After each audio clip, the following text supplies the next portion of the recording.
விவாஸ் good evening all. இன்றைக்கி நம்ம பூரியும் உருளைக்கிழங்கு மசாலா தான் எப்படி செய்கிறதுன்னு பார்க்குறோம். 4 உருளைக்கிழங்கு எடுத்து கட் பண்ணியிருக்கேன். இது ஒரு 2 விசில் விட்டு ஆஃப் பண்ணிடலாம். இப்போ மசாலுக்கு தேவையான தாளிக்கிறதுக்கு தேவையான பொருட்கள் என்னென்னு பார்க்கலாம்.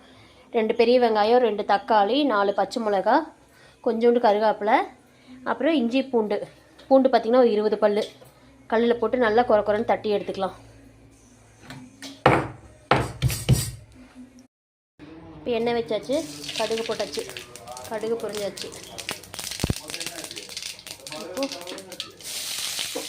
கட் பண்ணி வச்சுருக்கிற அந்த வெங்காயம் போட்டாச்சு.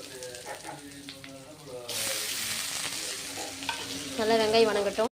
4 பச்சை மிளகா, இஞ்சி பூண்டு நல்லா மறைச்சி வச்சுருக்கேன் இல்லையா, கல்லில் போட்டு அது கருவேப்பிலை போட்டு நல்லா வணக்கிடலாம். ஓகே, வெந்துருச்சு.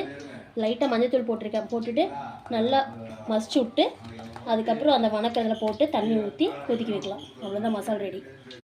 மேஷ் பண்ணியாச்சு. இப்போ இதில் சேர்த்து தண்ணி ஊற்றிக்கலாம். போதுமான தண்ணி ஊற்றிருக்கேன். நல்லா கொதி வரட்டும். உப்பு கொஞ்சம் தேவையானாலும் கம்மியாக போட்டுக்கோங்க, ஏன்னா மாவுள் உப்பு சேர்த்திருக்கோம் இல்லையா, அதனால போதும். இந்த பக்கம் பார்த்தீங்கன்னா பூரி சுட்டுட்டு இருக்கோம். ஓகே, இந்த பக்கம் பார்த்தீங்கன்னா மசாலா கொதிச்சுட்டு இருக்கு.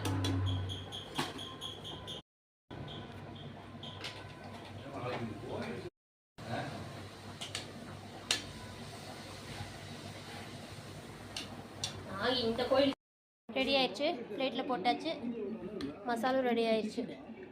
ஓகே, வாங்க சாப்பிட்லாம். பிடிச்சிருந்தா லைக் பண்ணுங்கள், ஷேர் பண்ணுங்கள், சப்ஸ்கிரைப் பண்ணுங்கள், மறக்காமல் கமெண்ட் பண்ணுங்கள், ஷேர் பண்ணுங்கள்.